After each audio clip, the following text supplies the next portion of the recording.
Lord Curzon का जो कार्यकाल था दोस्तों भारत में, वो 1899 ईस्वी से लेकर के 1905 ईस्वी तक था।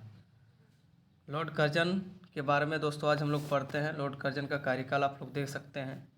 लॉर्ड कर्जन भारत के सबसे महान और प्रभावशाली गवर्नर जनरलों में से एक थे।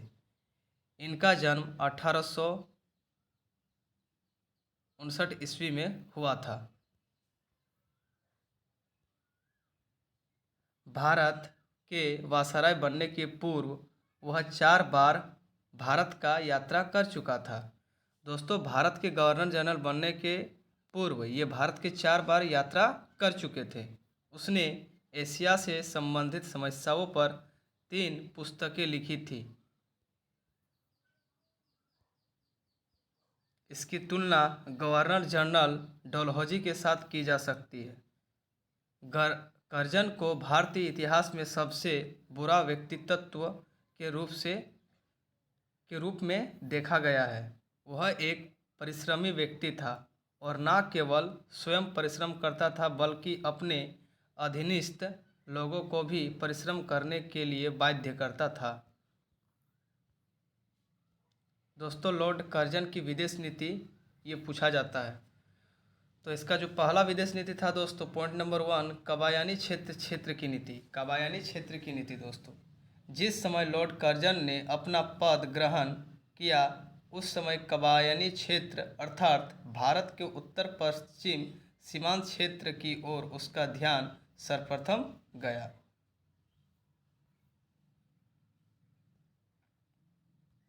लॉर्ड एल्गिनी द्वितीय के समय यहाँ शांति स्थापित करने हेतु ब्रिटिश सेना भेजी गई थी, परंतु ये सेना वापस नहीं गई थी, जिसके कारण वहाँ के लोग अंग्रेज़ों वापस जाओ का नारा लगा रहे थे और वह क्षेत्र अशांत हो गया था। लॉर्ड कर्जन ने इस क्षेत्र में मध्यम मार्ग का अनुसरण करते हुए तर्क पर पहुँचने की कोशिश की। उसने अर्थात लॉर्ड कर्जन ने इन क्षेत्रों से हटने का निर्देश दिया और वहां पर सेना के रूप में इन कबायनी लोगों को ही भर्ती किया। इन्हें प्रशिक्षण देने के लिए अंग्रेज अफसर ही रखे गए, जिसके कारण वह जैसी सेना चाहता था वैसे ही सेना का उसने निर्माण किया। इससे कबायनी लोगों को भी संतुष्ट रहे और कर्जन का काम भी हो गया।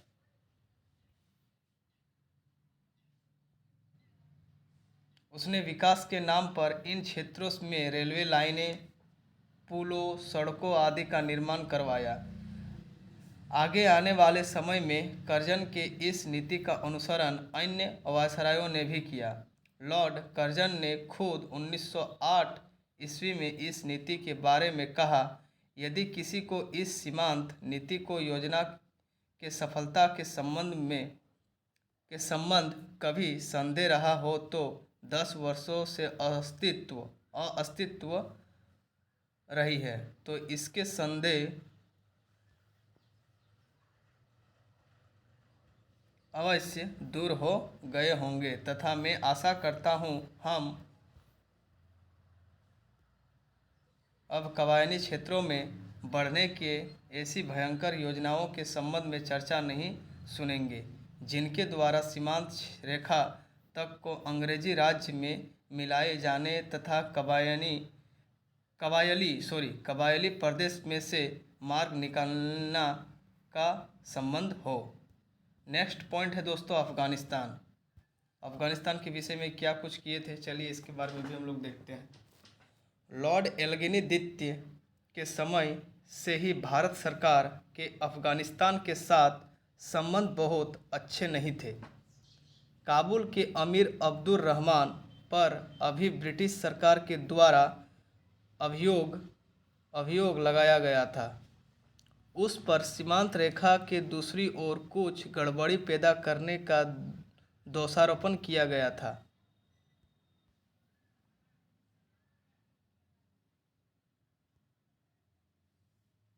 भारतवासियों ने अब्दुल रहमान का साथ दिया। उसने अपने देशवासियों से यह कहा कि वह शांति से रहे तथा किसी भी प्रकार के युद्ध की चर्चा ना करे। जब समय आएगा तब वह अंग्रेजों के विरुद्ध भारतीयों का नेतृत्व करेगा। परंतु दुर्भाग्यवश 1901 ईस्वी में उसकी मृत्यु हो गई। उसकी मृत्यु के पश्चात उसका पुत्र गद्दी पर बैठा। अब्दुल रहमान के पुत्र गद्दी पर बैठा जब अब्दुल रहमान का मृत्यु हो गया तब, और उसने अपने पिता के साथ अंग्रेजों के मध्य हुए प्रत्येक संधि को अस्वीकार कर दिया।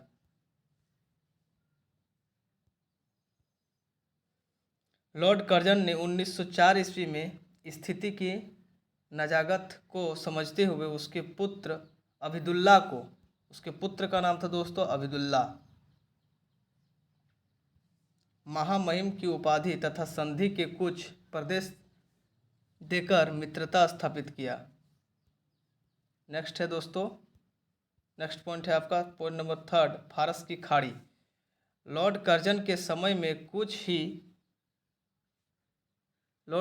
समय में कुछ बाहरी शक्तियां फारस पर अपना प्रभुत्व स्थापित करने के लिए प्रयत्नशील थी, परंतु कर्जन ने इसके प्रयासों को विफल कर दिया।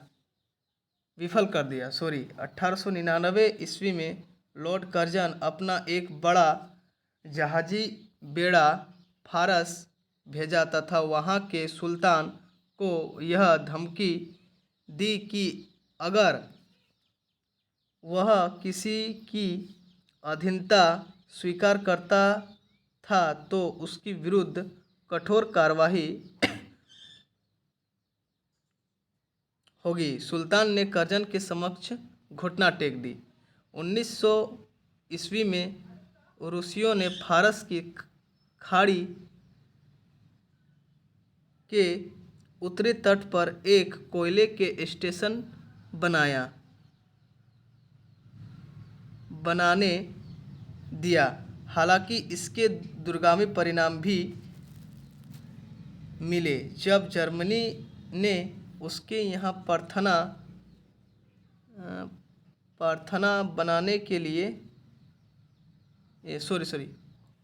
की, वह बर्लिन बंदरगाह रेलवे के अंतिम स्टेशन बनाने के लिए भूमि प्रदान करे तो उसने इनकार की। खाड़ी से संबंध नीति अत्यंत ही उत्तेजनापूर्ण अपना पांव फारस की खाड़ी में जमाने का मौका नहीं दिया। दोस्तों ये थोड़ा लिखावट थोड़ा गड़बड़ी हो गया दोस्तों, इसीलिए मैं अच्छा से पढ़ नहीं पा रहा हूँ, इसके लिए मैं आप लोगों से माफ़ी चाहता हूँ। यहाँ से ठीक आया है दोस्तों। नेक्स्ट है दोस्तों तिब्बत।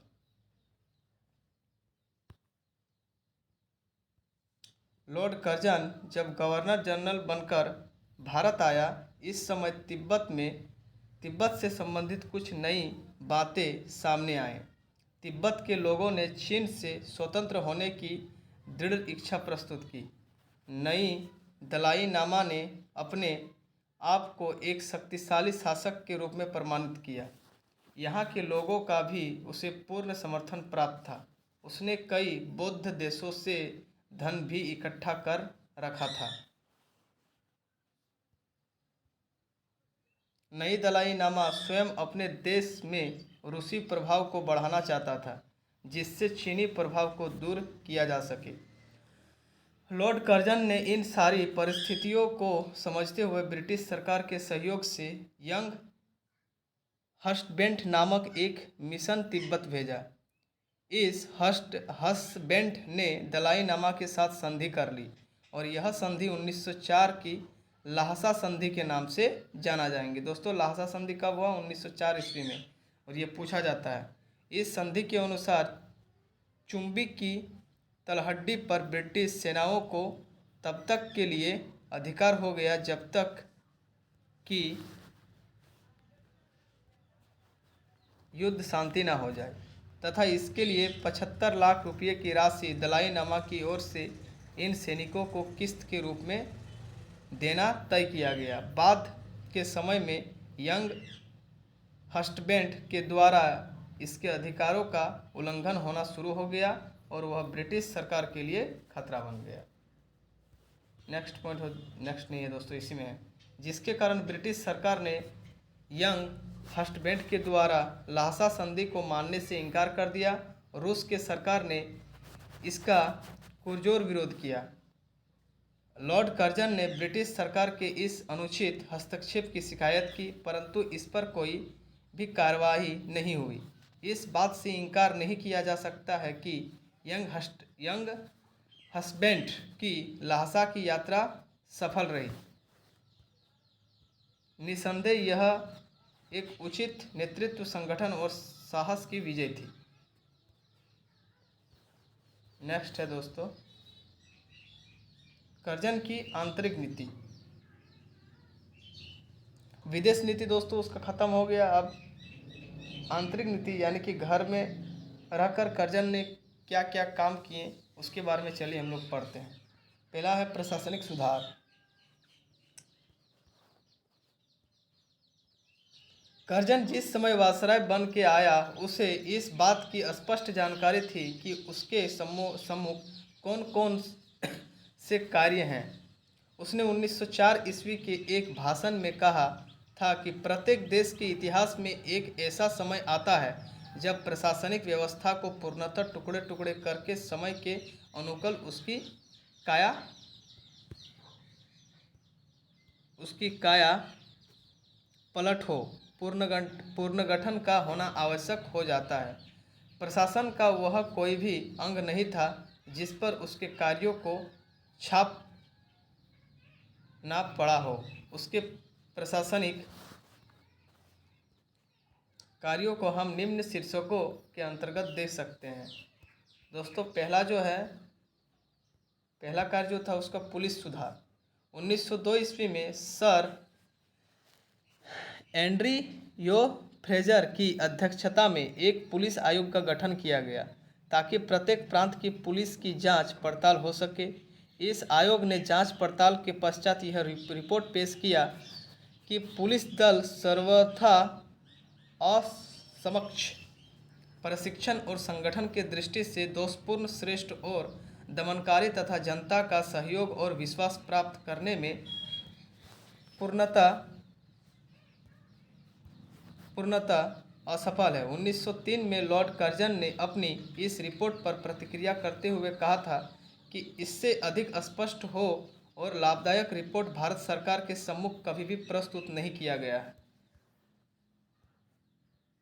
इसके सुझावों के अनुसार वेतन वृद्धि, संख्या में वृद्धि, पुलिस विद्यालयों की स्थापना, ऊंचे पदों के लिए सीधी भर्ती, गुप्तचर विभाग की स्थापना आदि सम्मिलित थे। आयोग के कई सुझावों को मान भी लिया गया और इसे कार्यान्वित किया गया, माने इसे किया भी गया। दोस्तों नेक्स्ट पॉइंट है शैक्षिक सुधार। एजुकेशन पर क्या क्या सुधार किए थे इसके बारे में चलिए हम लोग देखते हैं। कर्जन को यह विश्वास हो गया था कि शिक्षा संस्था राजनीतिक विद्रोहियों के कारखाने बन चुके हैं। 1902 ईस्वी में एक विद्यालय आयोग का गठन किया गया जिसका उद्देश्य भारत में विद्यालयों की व्यवस्था का परीक्षण करना और संविधान में कुछ सुधार के लिए दिशा निर्देश देना था। इस आयोग के सुधारों के आधार पर 1904 ईस्वी में भारतीय विद्यालय अधिनियम पारित किया गया था। दोस्तों भारतीय विद्यालय अधिनियम 1904 ईस्वी में पारित किया गया था। इस अधिनियम के द्वारा विश्वविद्यालयों पर सरकारी नियम बढ़ा दिया गया। विद्यालयों की सीनेटों में सरकारी सदस्यों की संख्या बढ़ा दी गई। इसके फलस्वरूप सरकार को सीनेट द्वारा पारित नियमों के निषेधाधिकार मिल गए, मतलब निषेधाधिकार मिल गए। समय समय पर कॉलेजों और विश्वविद्यालयों में निरीक्षण का अनिवार्य कर दिया गया। शोध और अध्ययन अधिक बल देने के महत्व को स्वीकार करने का बल दिया गया। दोस्तों नेक्स्ट है आर्थिक सुधार।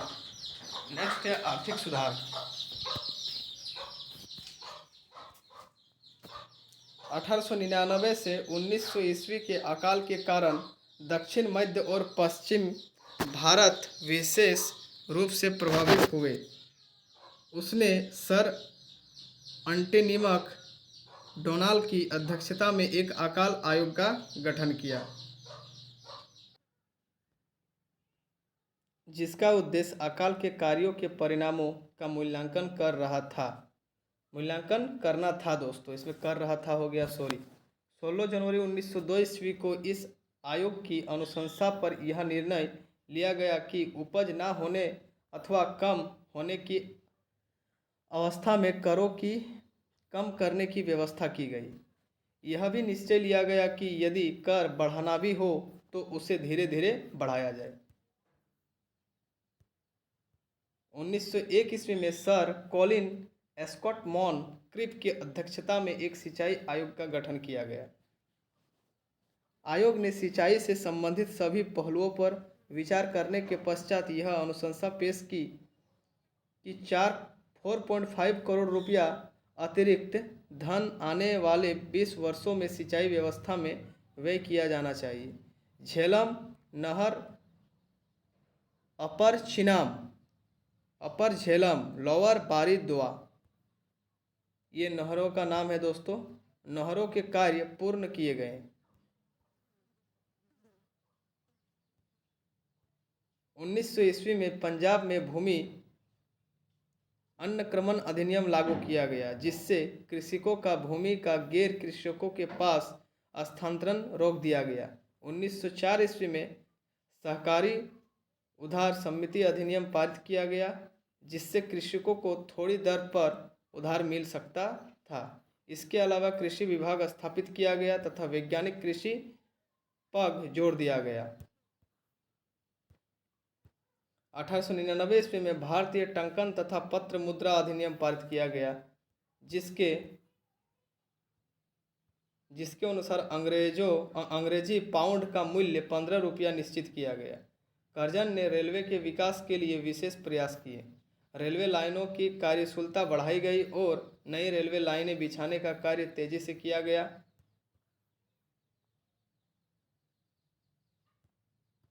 रेलवे विशेषज्ञ टॉम्स रॉबर्टसन का इंग्लैंड से आमंत्रित किया गया। यह माना जाता है कि सबसे अधिक रेलवे लाइनें बिछाने का कार्य लॉर्ड कर्जन के समय में ही हुआ। अब दोस्तों न्यायिक सुधार में क्या क्या था, चलिए पढ़ते हैं। कलकत्ता उच्च न्यायालय में उसने न्यायाधीशों की संख्या बढ़ा दी ताकि फैसलों को जल्दी सुनवाई हो सके। फैसला जो जल्दी सुनवाई के लिए कलकत्ता उच्च न्यायालय में न्यायाधीशों की संख्या बढ़ा दी गई। भारतीय सिविल प्रतिक्रिया संहिता में संशोधन किया गया तथा न्यायाधीशों के वेतन और पेंशन बढ़ा दिए गए। नेक्स्ट है दोस्तों सैन्य सुधार यानी कि सैनिक सुधार। अंग्रेजी हुकूमत के भारत में आने के पश्चात आरंभ से ही उनकी सेना के प्रमुख दो कार्य थे। पहला बाहरी आक्रमणों से रक्षा करना तथा दूसरा आंतरिक शक्ति बनाए रखना। सेना के पुनर्गठन का कार्य लॉर्ड किचनर 1902 ईस्वी से 1908 ईस्वी के हाथों में दिया गया। इन्होंने भारतीय सेना को दो कमानों में बांट दिया गया। पहला जो था एक उत्तरी कमान और दूसरा दक्षिणी कमान। सेनाओं के प्रशिक्षण के लिए अलग कॉलेज की व्यवस्था की गई, अलग अलग विद्यालयों की व्यवस्था की गई। इन्हें आधुनिक शस्त्र प्रदान किए गए। प्रत्येक बटालियन को एक बड़े प्रशिक्षण किचनर टेस्ट से होकर गुजरना पड़ता था। इसके समय में सेना पर खर्च बहुत अधिक बढ़ गया था लॉर्ड कर्जन के समय में। नेक्स्ट है दोस्तों, नेक्स्ट पॉइंट है आपका कलकत्ता अधिनियम। लॉर्ड रिपन के द्वारा प्रारंभ किया गया स्थानीय स्वशासन को लॉर्ड कर्जन ने अपने कार्यकुशलता के आड़ में उसे समाप्त कर दिया। निगम अधिनियम के अनुसार जनता द्वारा चुने गए सदस्यों की संख्या कम कर दी गई तथा सरकार द्वारा भेजी गई अंग्रेजी सेना बढ़ा दिए गए।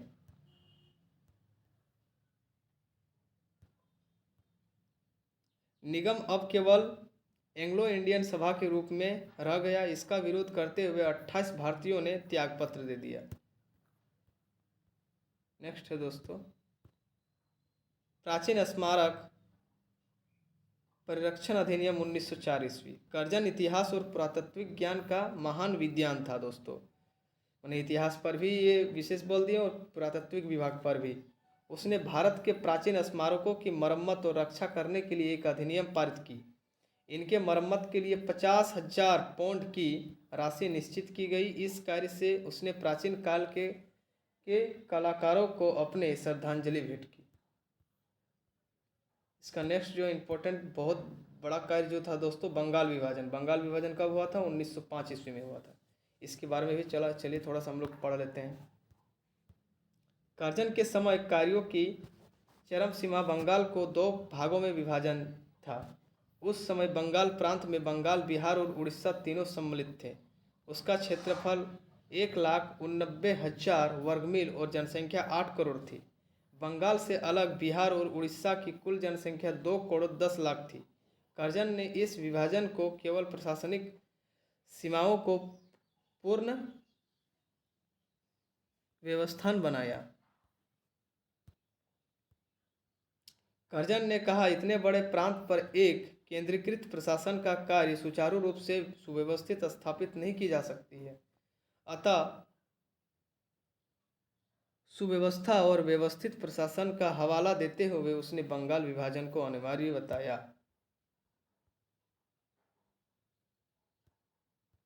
1904 में कर्जन ने पूर्वी बंगाल का दौरा किया और 1905 ईस्वी में इस योजना को अंतिम रूप दिया। इस योजना में पूर्वी बंगाल को असम को एक नया प्रांत बनाया गया और जिसमें राजशाही, चटगांव और ढाका के 3 डिवीज़न सम्मिलित थे। इसका क्षेत्रफल 1,06,540 वर्ग मील और जनसंख्या 3 करोड़ 10 लाख थी, जिससे 1 करोड़ 80 लाख मुसलमान और 1 करोड़ 20 लाख हिंदू थे। इस प्रांत के मुख्य कार्यकाल ढाका में थे। दूसरी ओर पश्चिमी बंगाल, बिहार और उड़ीसा थे, जिनका क्षेत्रफल 1 करोड़ 41 लाख 580 वर्ग मील था और जनसंख्या 5 करोड़ 40 लाख थी। इससे 4 करोड़ 20 लाख हिंदू परिवार थे और 90 लाख मुसलमान परिवार के थे। दोस्तों ग्राफ के द्वारा आप लोगों को समझाने के लिए चाहता हूँ। बंगाल विभाजन कब हुआ था? 1905 ईस्वी में। जो क्षेत्रफल था दोस्तों 1,89,000 वर्ग मील और जनसंख्या 8 करोड़ और जनसंख्या दोस्तों 8 करोड़। बंगाल को 2 वर्गों में बांटा गया, एगो पूर्वी बंगाल और असम और एगो पश्चिमी बंगाल।